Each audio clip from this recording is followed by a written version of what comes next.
Ads లేకుండా latest episodes చూడండి.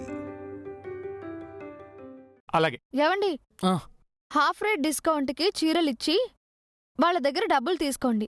అలాగే.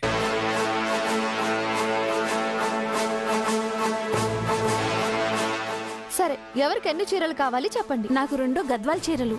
అలాగే.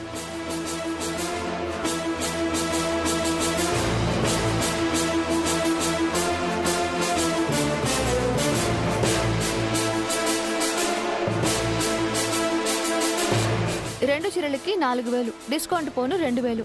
అతే మీరు చీరలు ఇవ్వండి. ఇదిగోమ్మా.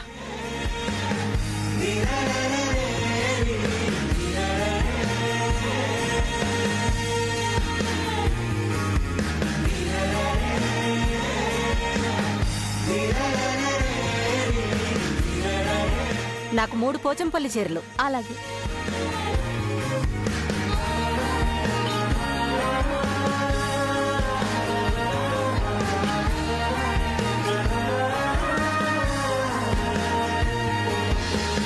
ఇదిగోండి, డిస్కౌంట్ పోను 1500 ఇవ్వండి.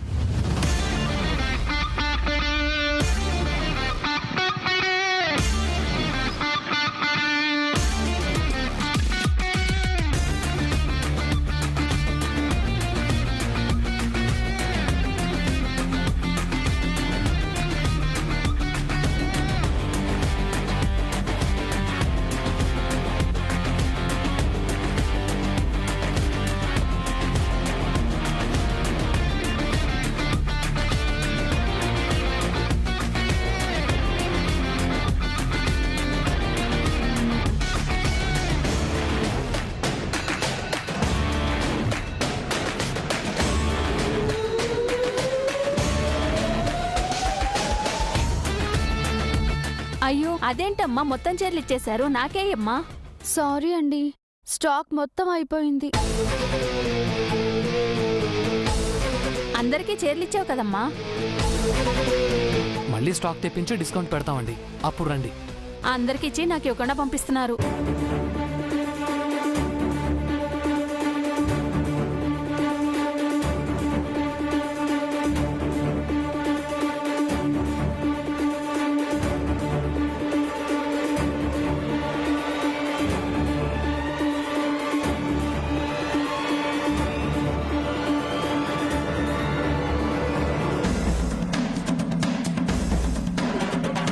ఈ రోజు వ్యాపారం చాలా బాగా జరిగింది దివ్యమ్మ.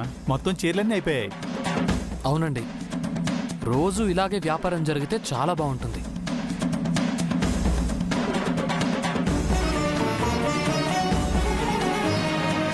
ఆ దేవుడి దయ వల్ల రోజు ఇలాగే వ్యాపారం జరగాలి. ఇంతకీ ఎంత నష్టం వచ్చిందో? నష్టం ఎందుకు వస్తుంది అత్తయ్య? శారీస్ అన్ని సేల్ అయిపోయాయి కదా. సగం ధరకే ఇస్తే నష్టం రాకుండా ఎలా ఉంటుందమ్మా?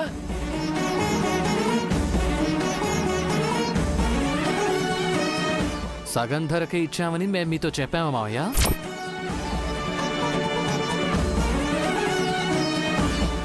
డిస్కౌంట్ తగ్గించి ఇచ్చారు కదా బాబు. డిస్కౌంట్ ధరకే ఇచ్చాం, కానీ రేటు పెంచాము.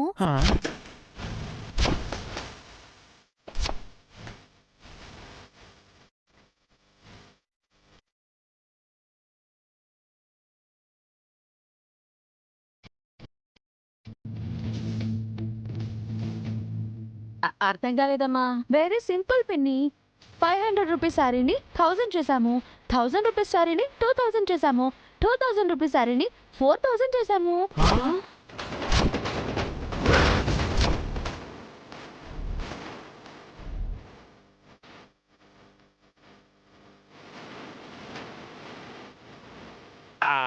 అంటే కస్టమర్ని మోసం చేశారమ్మా? లేదు మా అయ్యా, ఎవడో విధవ 50% డిస్కౌంట్ అని బోర్డు మీద మార్చి రాశాడు.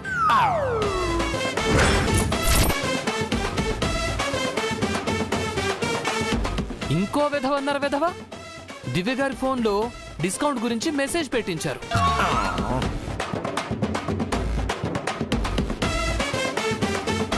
వాట్ అంటే నిజంగా మీరు డిస్కౌంట్ ఇవ్వాలనుకోలేదా? లేదు మావయ్య, ఎవరో కావాలని ప్లాన్ చేసి మమ్మల్ని ఇరికించాలి అనుకున్నారు.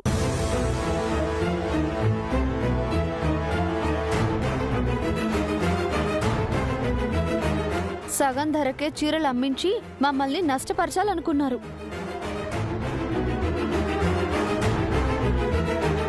అందుకే మా దివ్యమ్మ చీరల ధరలు పెంచి డిస్కౌంట్ ఇచ్చి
ఒరేయ్, వీళ్ళని చూసి నేర్చుకోరా. అతిగా ఆలోచించి అత్యాశకు పోయి నష్టపోవటం కాదు, కష్టాల్లో కూడా ఎలా నిలదొక్కుకోవాలో వీళ్ళ తెలివి ధైర్యం చూసి నేర్చుకోరా.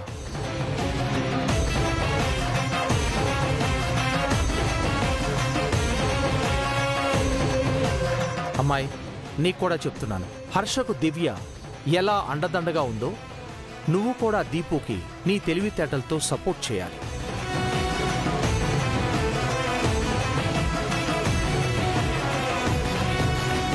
బావగారు, చిన్నపిల్లైన దివ్య నుంచి మీరు చాలా నేర్చుకోవాలి. మీరేమో దీపుకి నష్టానికి షాప్ కొనిచ్చారు, కానీ దివ్య నష్టం వస్తుందని తెలిసినా కూడా ధైర్యంగా తెలివితేటలతో నష్టపోకుండా బయటపడింది.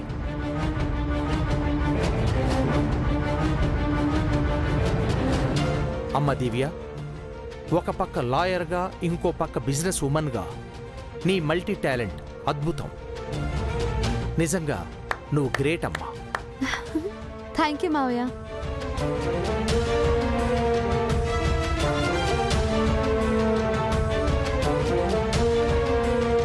చారుకేశా సార్. పెద్దబాబు, ఆల్ ద బెస్ట్ రా. Thank you sir. Good luck, good luck.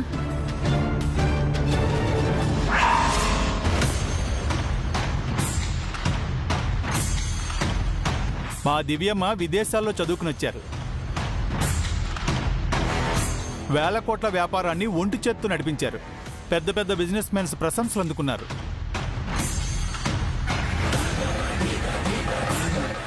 అలాంటి మా దివ్యమ్మ ముందే ఎవరో కుప్పిగొంతులు వేయాలని చూశారు, బోర్లా పడ్డారు. ఈ పాటికి వాళ్ళ తల బొప్పి కట్టుంటుంది చారుకేశ.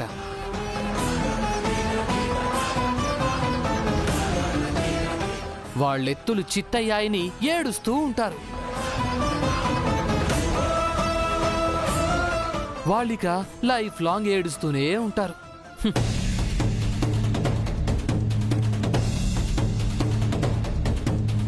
అత్తయ్య, ఇదిగోండి డబ్బులు.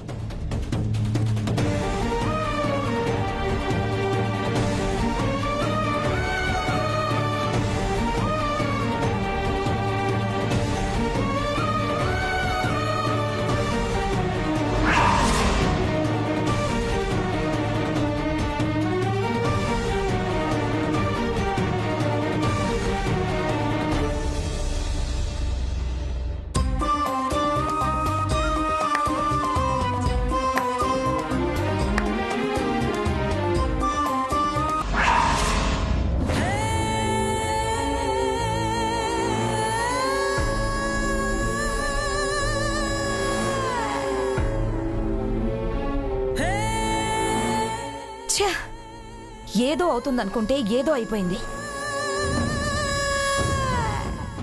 దివ్య మన ప్లాన్ని మన మొహాన్ని తిప్పికొట్టింది. అవునత్తయ్య, దివ్యక్క ఎత్తుకు పై ఎత్తు వేసి నష్టపోతుంది అనుకుంటే చీరలన్నీ అమ్మేసి లాభపడింది. 500 చీర 1000 రూపాయలకి, 1000 రూపాయల చీర 2000కి 2000 చీర 4000కి అమ్మితే లాభాలు రావా మరి? నా కష్టం అంతా బూడిదలో పోసిన పన్నీర్ అయింది. నా శ్రమంతా వృధా అయింది. నా కృషి కుంగిపోయింది. నేను ఓడిపోయాను. ఇక నేను బతికుండి ఉపయోగం లేదు. ఏ టిప్పరి కిందనో తలపెట్టుకుని చచ్చిపోతాను.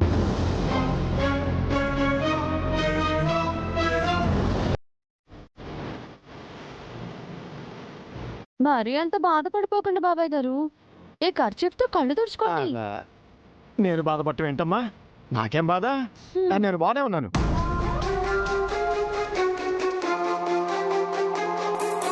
నేనంతా విన్నాను బాబాయ్.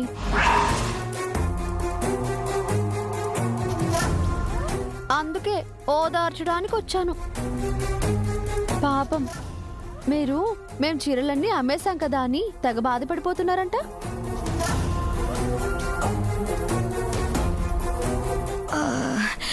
నువ్వు చీరలు అమ్మితే మాకెందుకమ్మ బాధ? ఎందుకంటే మేము చీరలు అమ్మకూడదని, అమ్మినా నష్టపోవాలని మీరు ఆశిస్తున్నారు కాబట్టి.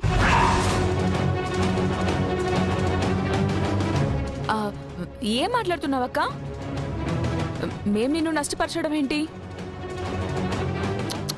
మరి ఇంత అమాయకురాల్లా నటించకు కుమారి. బోర్డుపై హ్యాండ్ రైటింగ్ నాది కాదని నాకు తెలుసు.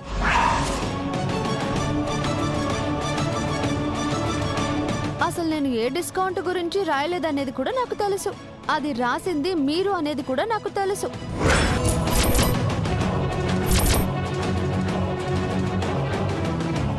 ఆ విషయం నాకు తెలుసు అని మీకు తెలుసు.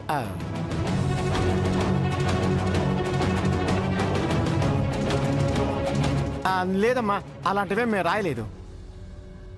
మేమే రాసామని నీ దగ్గర ఆధారం ఉందా?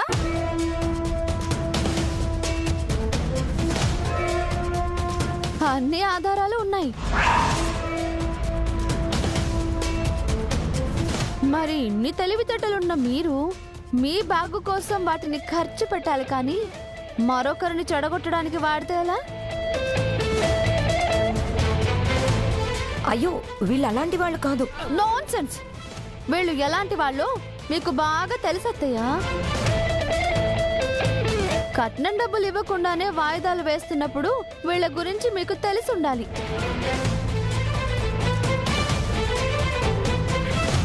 మేము కొనాలనుకున్న షాప్ ని అతి తెలివితో ₹1 కోటి కొనిపించి దీపుని లాస్ చేసినప్పుడైనా వీళ్ళు ఎలాంటి వాళ్ళు అనేది మీరు అర్థం చేసుకుని ఉండాల్సింది.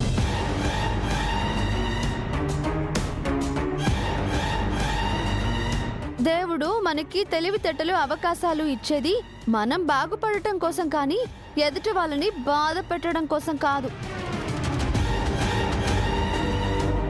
మీరు ఏం చేశారో నాకు తెలుసు. ఏవైనా అందామనుకుంటే మీరేమో పరాయి వాళ్ళు కాదు, మా బంధువులే. మాతో కలిసి బతుకుతున్న వాళ్ళు. మిమ్మల్ని మా వాళ్ళు అనుకుంటున్నాం కాబట్టి ఏమీ అనకుండా వదిలేస్తున్నాను. అదే మీ స్థానంలో వేరే వాళ్ళు ఎవరున్నా నా రియాక్షన్ మరోలా ఉండేది.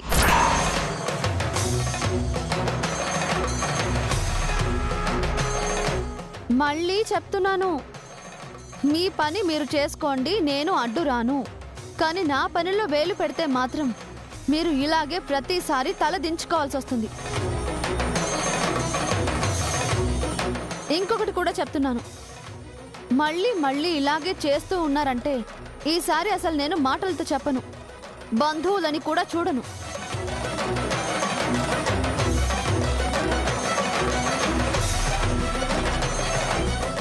ఓ ఏడుకొండల బాబాయ్. అమ్మాయి ఏంటమ్మా? Thank you so much. దేనికమ్మా? మీ వల్ల మా దగ్గర ఉన్న స్టాక్ అంతా అమ్ముడుపోయింది, ₹25,000 లాభం కూడా వచ్చింది. చాలా సంతోషం అమ్మా.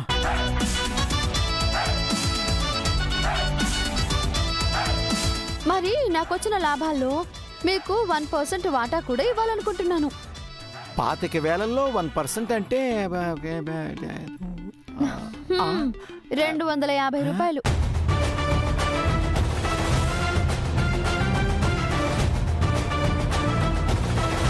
పండుగ చేసుకోండి. చెల్లెమ్మా, మన ప్లాన్ వల్ల మనకు 250 రూపాయలు లాభం వచ్చింది. మనం ఓడిపోలేదు. ఆ మాట అనడానికి మీకు సిగ్గులేదా అన్నయ్య? ఆ దివ్య మనల్ని అవమానించి వెళ్ళిందయ్యా. మనల్ని వెక్కిరించి చిల్లర డబ్బులు భిక్ష వేసి వెళ్ళింది నీకు.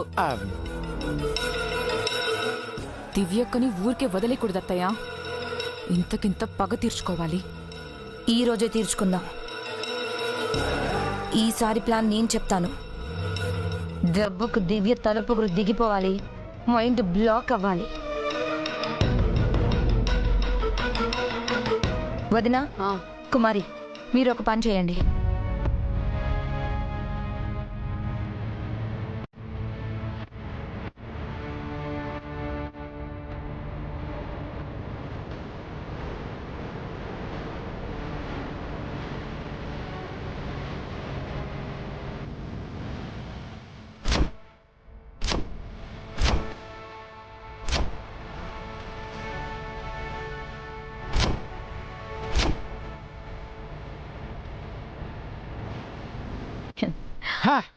సూపర్ ప్లాన్ చెల్లెమ్మ.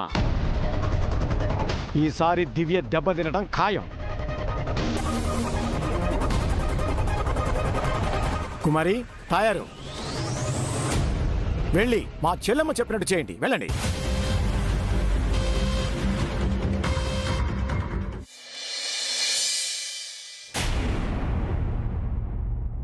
దివ్య, ఇందాక నువ్వు వాళ్ల ప్లాన్ తిప్పుకొట్టినందుకు వాళ్ళు మనపై పగబట్టి ఉంటారమ్మా. ముఖ్యంగా నీపై పగతో రగిలిపోతూ ఉంటారు. వాళ్ళు తిరిగి ఏదైనా చేస్తారేమో.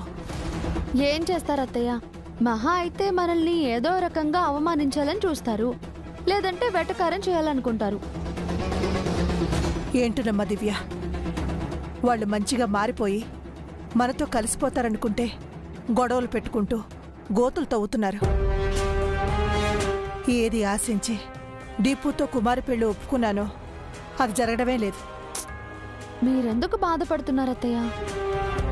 వాళ్ళు ఇంకా ఎన్ని రోజులని ఇలానే చేస్తూ ఉంటారు? ఏదో ఒక రోజు అలసిపోయి ఆగిపోక తప్పదు. ఆ రోజు వాళ్ళల్లో మీరు కోరుకున్నట్టే మార్పు వస్తుంది. అప్పటి వరకు ఓపిక పట్టండి. అనవసరంగా నిన్ను బాధ పెడుతున్నానమ్మా. నా వల్ల నువ్వు బాధపడుతున్నావు. నేను ఆ పెళ్లి ఒప్పుకోకుండా ఉండాల్సిందే. జరిగిన గతాన్ని వెనక్కి తీసుకురాలేం కదత్తయ్య. దాని గురించి బాధపడటమే అనవసరం. దీపుకి కుమారి అంటే ఇష్టం. కనీసం కుమారినైనా మార్చగలనన్న నమ్మకం నాకుంది. కుమారి మారితే దీపు కూడా సెట్ అవుతాడు. ఏం చేస్తున్నారు ఇక్కడ? కనిపించడం లేదా పిన్ని? బట్టలు ఆరేస్తున్నాం. మీరెలా ఆరేస్తారు? ఏ మీరు ఆరేస్తారా? మేం పెట్టిన కండిషన్ మర్చిపోయారా దివ్య? ఈ ఇంట్లో ఏ పనైనా ముందు మేమే చేయాలని చెప్పాం కదా. అయితే ఏంటి ఇప్పుడు? ఈ బట్టలన్నీ తీసేయండి. మా బట్టలు ఆరేసిన తర్వాతే మీ బట్టలు ఆరేసుకోండి. ఈ బట్టలు అత్తయ్య ఆగండి. ఇవి ఆయన బట్టలు, భువనదీపు బట్టలు కదమ్మా. ఇందులో 7 కండల అన్నయ్య గారి బట్టలు కూడా ఉన్నాయి. అవునత్తయ్య.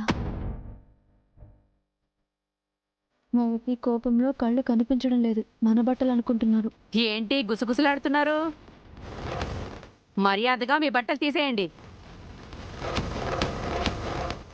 వాళ్ళు తీసేదేంటమ్మా, మనమే తీసేద్దాం పదా. అరే కుమారి, కుమారి, ఆగు. పిన్ని, కుమారి, ఆగండి. అదేంటి?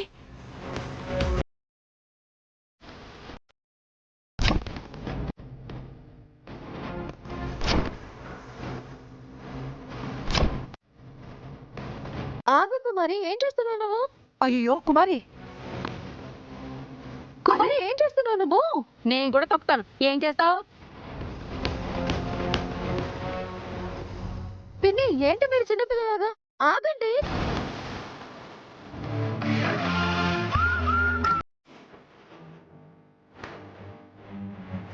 మేము ఇలాగే చేస్తాం. ఎవరికి చెప్పుండో చెప్పదా? చెప్పుకోబా. చిన్నత్తయ్య, చిన్నత్తయ్య.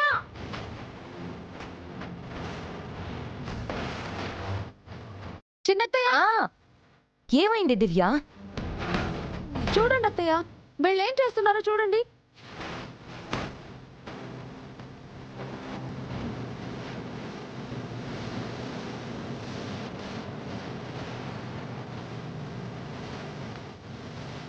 అంత కాని పని ఏం చేశారమ్మా? మేము బట్టలు ఆరేస్తుంటే లాగి కింద పరేసి వాటిని తొక్కి నాశనం చేస్తున్నారు.